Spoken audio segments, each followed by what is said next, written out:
Hola, ¿qué tal? Buenas tardes. La clase de esta semana es el análisis crítico de la literatura científica. Tiene que ser su análisis súper crítico, que sea un análisis muy completo y muy pensante. Objetivo: es un proceso de evaluación que permite al lector estructurarse una idea del potencial de error en los resultados de un estudio, ya sea por un sesgo sistemático o por confusión. En síntesis, nos permite identificar hasta qué punto se puede considerar que un artículo es confiable. Como lo hemos estado viendo, existen pasos para verificar qué tan confiable va a ser su estudio, qué tan confiable es el estudio donde están investigando, y sobre las páginas donde les permite investigar más artículos, investigar su propio artículo paso a paso. Ok, conocer el tipo de variable, tipo de estudio y tipo de evidencia. Ok, aquí les puse un diagrama más sencillo de todo lo que les voy explicando. Problema crítico: formula una pregunta. Ok, primero van a buscar su problema, lo que quieren investigar. Después van a formular una pregunta. Después van a buscar la evidencia disponible. De aquí van a buscar fuentes de información de las que les he hablado y ahorita les puse un poquito más. Van a valorar la crítica de la evidencia, utilización de guías de usuario y aplicación de la práctica clínica. Al final, que ya es para practicarlo, que ya es cuando ustedes lo van a ir viendo y valorando. Las fuentes sobre tipos de estudio. Fuentes: DARE, NHS, HTA, etc., que va a ser una evidencia crítica. Course Library, Clinical Evidence, etcétera, para estudios secundarios. Word, Medline, PubMed, que es el que más les he explicado, el que más se utiliza, y Scopus, estudios primarios. Ok, tipo de variables: se clasifica en variables independientes o factor de riesgo, variables dependientes o efecto de enfermedad, variables intervinientes, que son factores de riesgo con menor relevancia. Variable: este punto es esencial, ya que la historia natural de cualquier enfermedad inicial con factor de riesgo. Tipo de estudio: estos tipos poseen características particulares que le van a dar valor y fortaleza a las conclusiones generadas por su metodología. Nivel de evidencia: es función del rigor científico del diseño de los estudios. Existen escalas de clasificación jerárquica de la evidencia. Nivel de evidencia: al momento de revisar el título del artículo, se tiene que tener la capacidad de categorizar el nivel de evidencia y grado de recomendación. El más utilizado y el que más les gusta es el Scheckter. Estructura metodológica: analizar el artículo sirve para contestar nuestra pregunta de investigación. Es muy importante que su pregunta de investigación sea fácil de evaluar. Por ejemplo, si yo busco cómo reconstruir el ligamento cruzado anterior, ok, busco esa pregunta.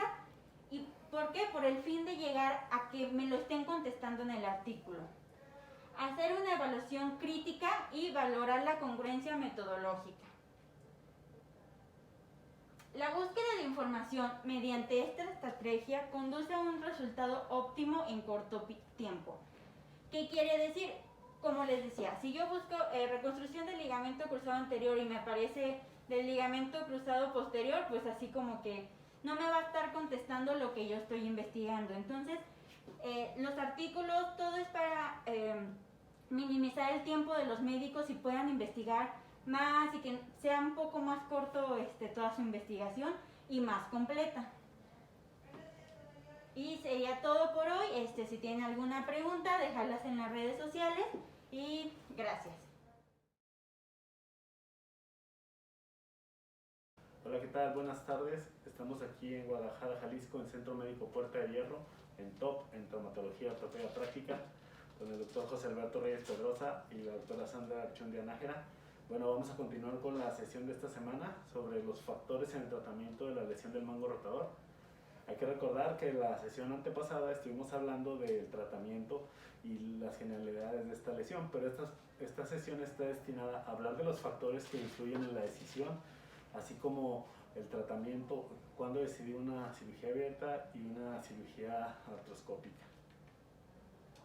Y bueno, se ha mencionado que cuando es mejor la cirugía abierta, pues en las lesiones extensas. En la literatura se ha mencionado incluso que se puede realizar tratamiento, como habíamos mencionado, con desinserciones musculares y reinserciones para reincorporar la actividad del segmento afectado. Ahora, lo que ocurre es cuando preferir la cirugía abierta o en la descompresión reparación o cuando hay lesiones grandes. Aquí hay otro factor importante que se menciona en la literatura.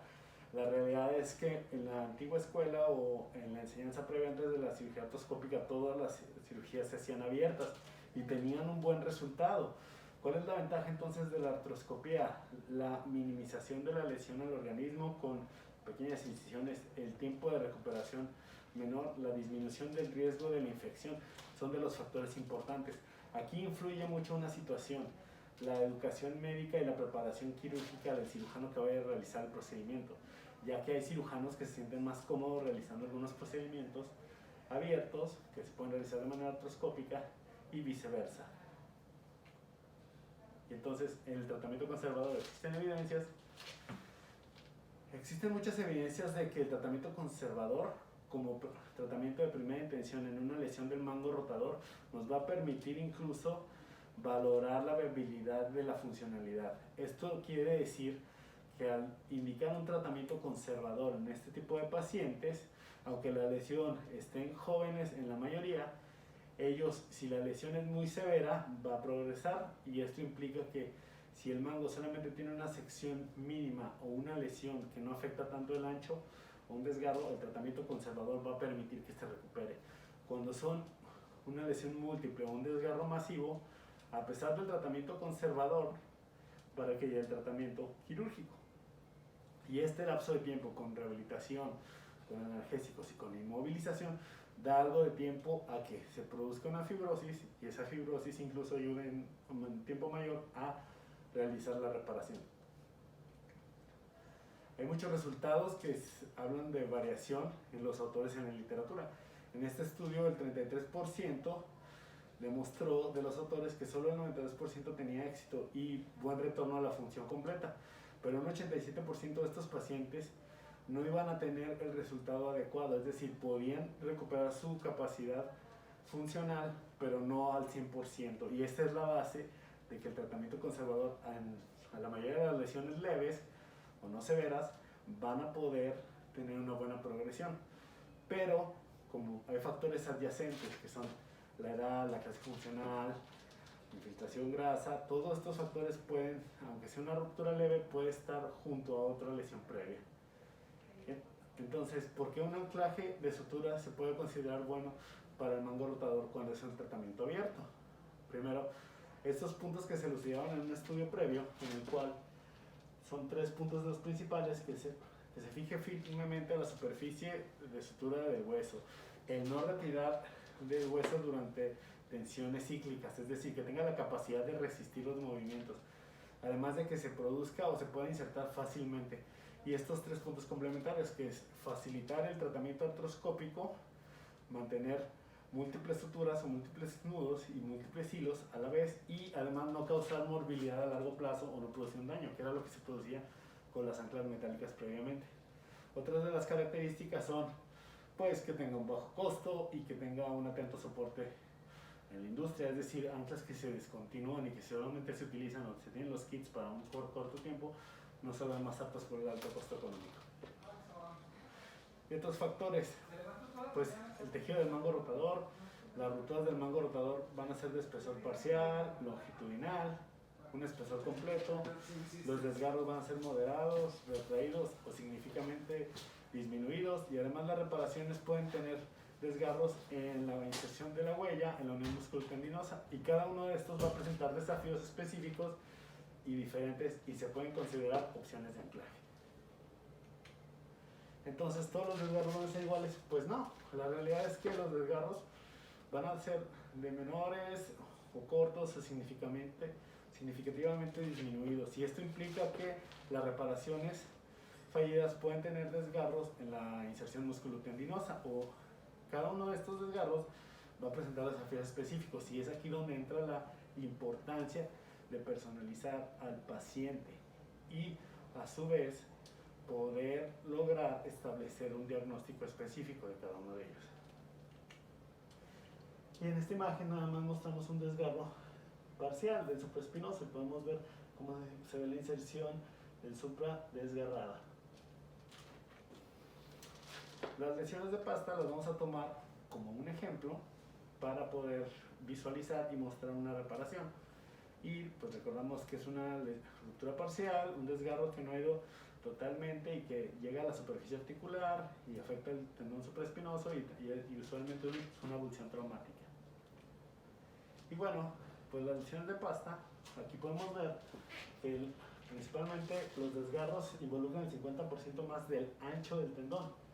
Y cuando el desgarro llega hasta la huella, hasta el footprint o la unión musculotendinosa, está justificado el tratamiento quirúrgico. Y en pacientes que son menores de 40 años de edad, pero se involucra únicamente el 30% del tendón, se puede justificar un tratamiento quirúrgico por la edad.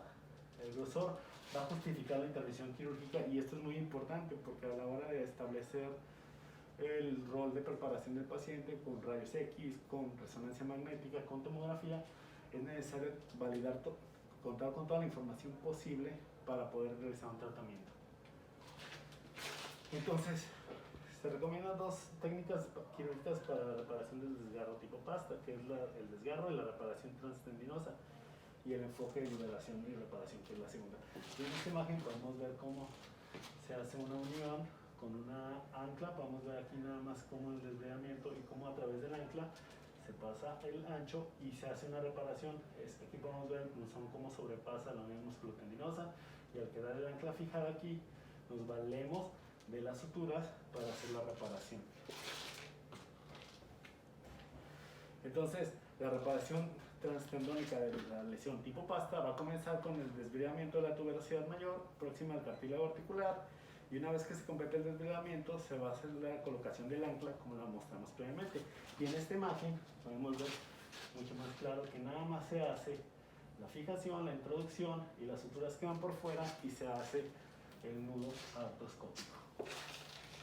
Los anclajes de sutura apropiados para la reparación transtendinosa deben de tener diámetros más pequeños para evitar que da problemas clínicamente significativos. Esto significa que si un ancla es demasiado ancha y sobrepasa la ruptura del tendón o sobrepasa el ancho del tendón, va a producir un probable desgarro aún más grande, y eso es algo que se debe tener importante. El promedio es de 3 milímetros y si es posible menos dependiendo del desgarro de la lesión. Y pues el anclaje debe ser biocompuesto. Se deben de insertar dos anclajes transtendinos percutáneamente y a través del tendón, como lo hemos mostrado, y usualmente hacia la tuberosidad mayor, visualizando la articulación glenohumeral, y estos se van a colocar en los bordes anterior y posterior de la ruptura, es decir, adelante y atrás. Y en esta imagen podemos visualizar aquí una ruptura. Vamos a ver. Aquí podemos ver cómo se va introduciendo el ancla en el footprint y cómo se va desplazando hacia abajo. Y aquí podemos ver que al estar el ancla ya colocada, las suturas nos van a permitir fijar el tendón. Y aquí podemos ver cómo se realiza el nudo artroscópico y cómo va haciendo la disminución del espacio. Y aquí pues la imagen, porque no tenemos otra, pero para que quede una imagen. Hay un desgarro que es el desgarro de capa o capuchón de monje, que requiere un enfoque mucho más agresivo que la lesión de pasta. Y bueno, la decisión de seleccionar la ruptura completa se basa en el estado del tejido de la bursa, y si el desgarro y el tejido no se pueden movilizar fácilmente, luego se va a completar la ruptura. Y para hacer una reparación más segura, pues hay que realizar colgajos de tendón de la bolsa con anclajes de sutura de triple carga, o lo que es lo mismo, utilizar varios anclajes para hacer una fijación a través de. Y entonces llegamos a estos puntos, que son los puntos básicos. La ruptura del mango rotador influye en muchísimos factores, y suelen ser completas o traumáticas, suelen tratarse de manera quirúrgica. Las completas no traumáticas, el tratamiento debe ser muy individualizado, se debe personalizar el tratamiento en base al paciente. Y las rupturas parciales de bajo grado habitualmente se van a tratar con un tratamiento conservador. Una tendinosis va a requerir un tratamiento no quirúrgico durante al menos 3 meses, una ruptura irreparable, una rehabilitación para mejorar dolor y movilidad de infiltraciones o cirugías paliativas en caso de no mejorar. El tratamiento quirúrgico va a ser suturar el tendón o los tendones rotos volviéndolos a llevar a su zona de inserción en el hueso. Y la técnica utilizada la mayor parte de las veces es artroscopía. ¿Cómo se van a reparar los tendones? Es utilizar anclajes que quedan enterrados en el hueso y otros gestos para mejorar el dolor es eliminar la bursa, realizar una cromioplastía y cuando es necesario actuar sobre el tendón del bíceps. Las características es una cirugía segura de la artroscopía y una tasa de infecciones muy baja. Y bueno, usualmente los cuidados de manera general en el postoperatorio es un día de hospitalización, varias semanas de manejo energésico, 6 semanas de ejercicios pasivos, 10 a 12 semanas de movimientos asistidos utilizando el cabestillo y 3 meses de ejercicios de fortalecimiento y 3 a 4 meses mejor que antes de la operación les puede ir. Y a 1 año la fuerza se puede recuperar aunque no del todo. Y bueno, por mi parte sería todo. Agradecemos su atención en esta semana. Cuídense, hay que seguir las medidas de contingencia, estamos en el pico más alto de la pandemia. Muchas gracias.